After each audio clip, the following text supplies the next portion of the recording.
Hoy mientras estaba orando por diferentes cosas, me puse a pensar en que muchas veces nos sentimos solos cuando estamos pasando por diferentes situaciones. Eh, ¿Verdad?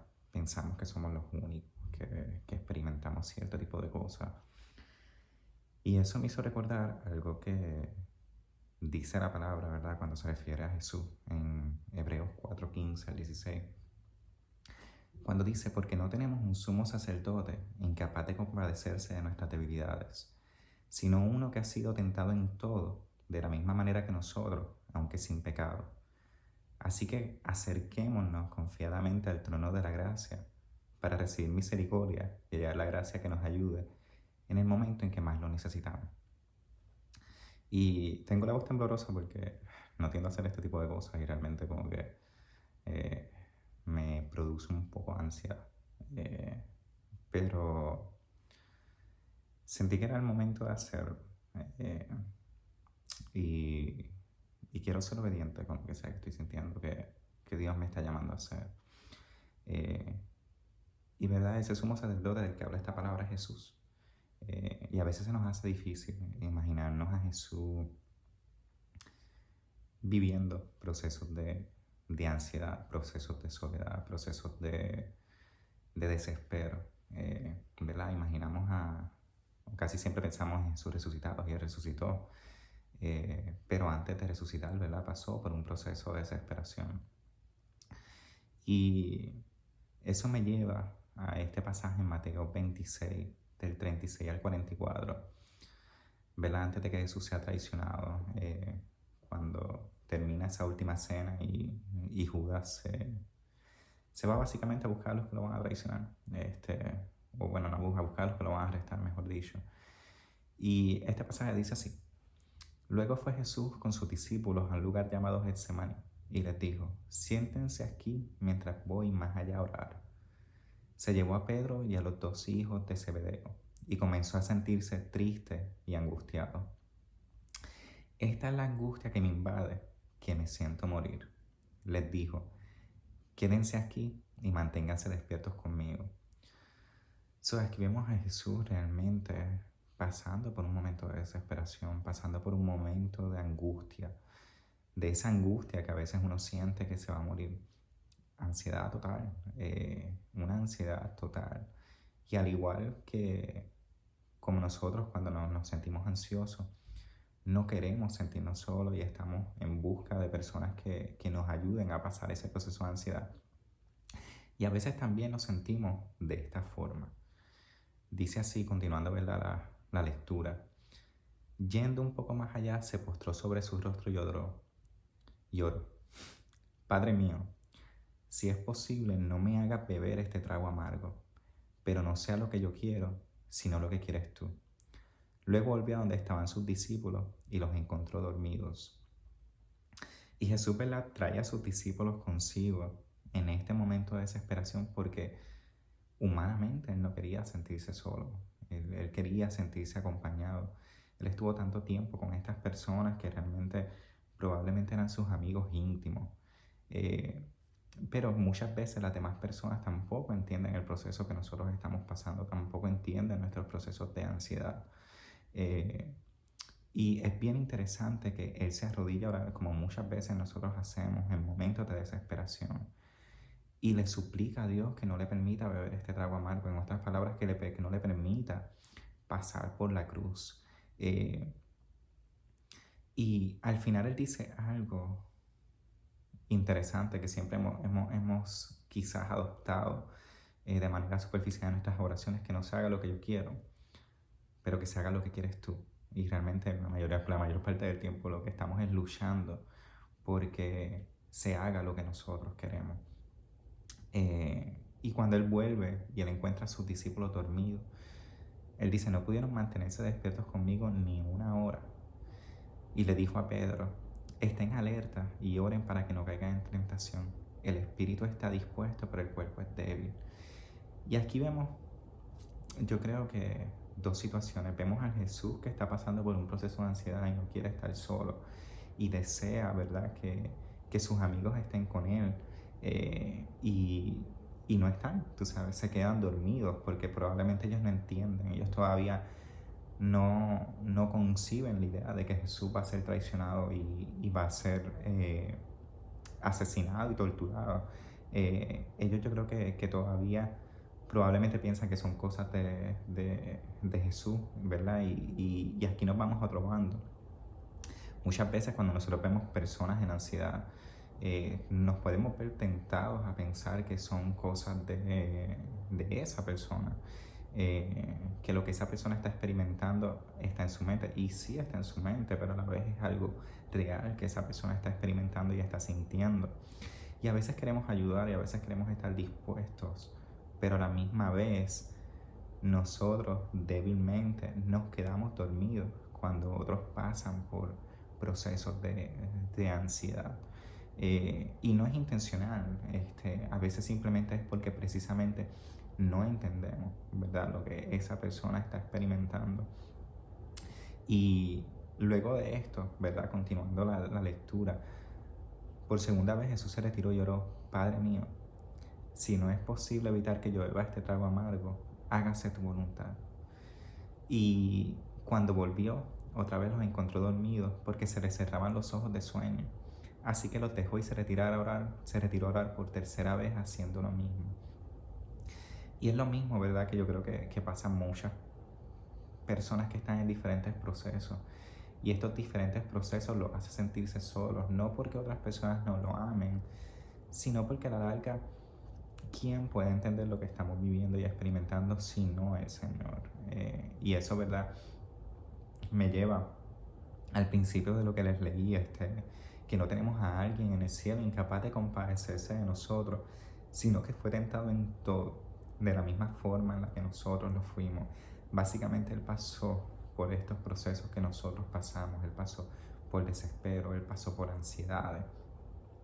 Y aquí vemos, en esto que les voy a decir, en Lucas 22, yo creo que el estatus de ansiedad mayor o la muestra más carnal de la ansiedad que Jesús estaba pasando. Y está en Lucas 22, del 41 al 44. Entonces se separó de ellos a una buena distancia, se arrodilló y empezó a orar: Padre, si quieres, no me hagas beber este trago amargo, pero no se cumpla mi voluntad sino la tuya. Entonces se le apareció un ángel del cielo para fortalecerlo. Pero, como estaba angustiado, se puso a orar con más fervor y su sudor era como gotas de sangre que caían a tierra. Él está en un proceso de ansiedad total, él está sudando, él está angustiado, él está sudando sangre, y aun que un ángel vino para fortalecerlo, aún el Señor enviándole a alguien para fortalecerlo, él se sentía tan desesperado que solamente botaba sangre. Su sudor era sangre. Imaginen este desespero. Y para llevarlo más allá, muchas veces, ¿verdad?, nuestras ansiedades están infundadas en una mentira. Muchas veces sentimos morirnos, aunque no nos vamos a morir. Y es bien interesante que básicamente en este proceso de Jesús con su ansiedad, realmente Él sabe que Él se va a morir, que Él va a pasar por un proceso de tortura antes de llegar a su muerte. Él no tiene una ansiedad que esté infundada a base de una mentira, Él tiene una ansiedad que está infundada a base de algo real, y de una experiencia que Él sabe que Él va a vivir. Y este proceso realmente nos recuerda que a veces Dios nos va a permitir como quiera pasar por el proceso, aunque no queramos pasar por él. Él ora: si quieres, no me hagas beber este trago amargo, pero que no se cumpla mi voluntad sino la tuya.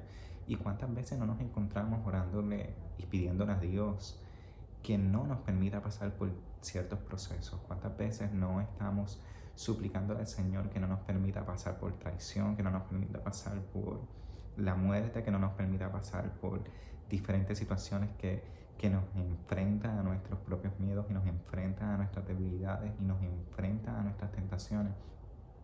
Y muchas veces Dios no nos da la respuesta que esperamos.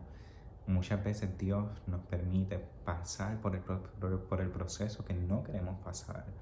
Yo diría que la mayor parte del tiempo nos permite pasar por esos procesos porque Dios no ve nada más el transcurso, Dios no ve nada más el proceso, Dios ve el potencial, Dios ve lo que va a pasar al final de nuestra vida. Eh, y sabe que para nosotros llegar a convertirnos en lo que Él desea que nos convirtamos, para poder ser el testimonio que Él desea que seamos, tenemos que pasar por esos procesos de ansiedad, por esos procesos de desespero, por esos procesos de incertidumbre que nos enfrentan y nos confrontan con nuestra realidad de que nosotros somos débiles. Y hay un pasaje que a mí me encanta en 2 Corintios 19, es mi pasaje favorito, que cuando Pablo le está diciendo al Señor que le quite algo, y le está suplicando y le está orando y le ora varias veces para que se lo quite, el Señor le dice, no, te basta con mi gracia, mi amor es todo lo que necesitas, porque mi poder se perfecciona en tu debilidad. Y básicamente Pablo dice, ¿sabes qué? Me voy a regocijar ahora en mi debilidad para que repose sobre mí el poder de Cristo. Y realmente si no hubiera pasado por eso, si esa situación, si Dios tampoco le hubiera permitido pasar por ese proceso a Pablo, el poder de Cristo quizás no se hubiera visto en su vida tanto como se puede ver ahora, porque podemos ver a Pablo también como alguien que puede identificarse con nosotros, como alguien que pasó por diferentes situaciones, pero el Señor estuvo con él y lo podemos reconocer precisamente porque Él reconoció sus debilidades. Entonces está bien que reconozcamos nuestras debilidades, está bien que los demás nos vean que realmente somos vulnerables. Y está bien que todo eso pase porque a la larga eso es lo que hace que nosotros podamos testificar de la fidelidad de Jesús para con nosotros, para que nosotros podamos testificar también de que Dios está con nosotros, aun cuando no lo sintamos, aun cuando no lo percibimos. Hay tantos procesos que yo he podido ver en mi vida que en el momento yo realmente no vi cambios, en el momento yo no sentí que Dios estaba haciendo algo. Y años después puedo mirar atrás y puedo ver que Dios estuvo conmigo en medio de esos procesos donde yo sentía que Él no estuvo. Y que básicamente esos procesos me permitieron convertirme o ir transformándome en el hombre que Dios desea que yo fuera. Por eso hoy yo creo que nosotros debemos, simplemente como dice su palabra, en 1 Pedro 5, del 7 al 9, depositen en Él toda ansiedad, porque Él cuida de ustedes. Practiquen el dominio propio y manténganse alerta. Su enemigo el diablo ronda como león rugiente buscando a quien devorar. Resístanlo, manteniéndose firmes en la fe, sabiendo que sus hermanos en todo el mundo están soportando la misma clase de sufrimiento. Entonces sí, tenemos que tener la confianza de que Dios está con nosotros, de que Dios cuida de nosotros, de que tenemos que depositar en Él toda nuestra ansiedad, porque Él cuida de nosotros y tenemos que retomar, ¿verdad? El control de nuestros miedos, de nuestras ansiedades. Porque a la larga, yo creo que cuando Él habla de que el diablo ronda como león rugiente, buscando a quien devorar, es básicamente, ¿sabes qué? El león va a estar ahí. Aunque no queramos, el león va a estar ahí, rugiéndonos, tratando de devorarnos. Y devorarnos a través de gritarnos nuestros miedos, de tocar nuestras inseguridades, de tocar nuestras debilidades. Y solamente podemos resistirlo cuando nos mantenemos firmes en la fe. Y la fe es la certeza de lo que se espera, la convicción de lo que no se ve, está bien. Pero esa fe debe estar infundada en que Jesús está con nosotros en medio de nuestros procesos. Nuestra mejor base de resistencia es resistir en la confianza de saber que si estamos pasando por situaciones difíciles, por pruebas, por lo que sea que estamos pasando por esas pruebas, pero Dios está con nosotros. Y tenemos que saber que no estamos solos. Muchas veces, gran parte de nuestra vida, cuando pasamos por diferentes situaciones, pensamos que somos los únicos. Y luego descubrimos que no, cuando escuchamos a otras personas hablar por cosas que realmente nosotros pasamos. Y pasamos la vida y creemos la mentira de que estamos solos en lo que estamos viviendo. Porque Dios no puede entenderlo, porque otros no pueden entenderlo. Y es una mentira. Vemos a un Jesús ansioso. Vemos a un Jesús que tuvo que enfrentarse a su ansiedad y a sus propios miedos para ir a la cruz, para morir por nosotros. Pero la historia de Jesús no terminó en su muerte. Jesús resucitó para salvarnos, para darnos vida. Y tantas otras personas, ¿verdad?, a nuestro alrededor, cristianos y no cristianos, están pasando por situaciones que realmente nos hacen saber que no estamos solos en lo que estamos pasando, que no somos los únicos que tenemos pruebas. Aún las personas que a veces vemos que decimos como que esta persona no está pasando por nada, no sabemos porque no estamos ahí. Quizás esa persona lo controla mejor que nosotros, quizás esa persona, mejor dicho, lo oculta mejor que nosotros, pero no es que no esté viviendo por diferentes situaciones. Así que hoy mi invitación es: vamos realmente a tratar de depositar nuestra ansiedad en Él. Vamos a creer que Él cuida de nosotros. Vamos a hablarnos a nosotros mismos en lugar de escucharnos, y hablarnos palabras de esperanza, palabras de fe, palabras de amor. Tengamos misericordia de nosotros mismos, porque a veces no la tenemos. A veces no nos soportamos a nosotros mismos y queremos que otras personas nos soporten. Pero de eso no se trata. Se trata de que realmente, para amar a otros, ¿verdad?, como Jesús nos amó, tenemos que hablarnos a nosotros mismos y tenemos que amarnos a nosotros mismos y tener la plena confianza también de que somos amados por el Señor. Así que espero que esto, ¿verdad?, pueda inspirarlos a saber que no están solos, que Jesús puede identificarse con sus ansiedades, que Jesús puede identificarse con sus miedos y que Él tiene cuidado de nosotros.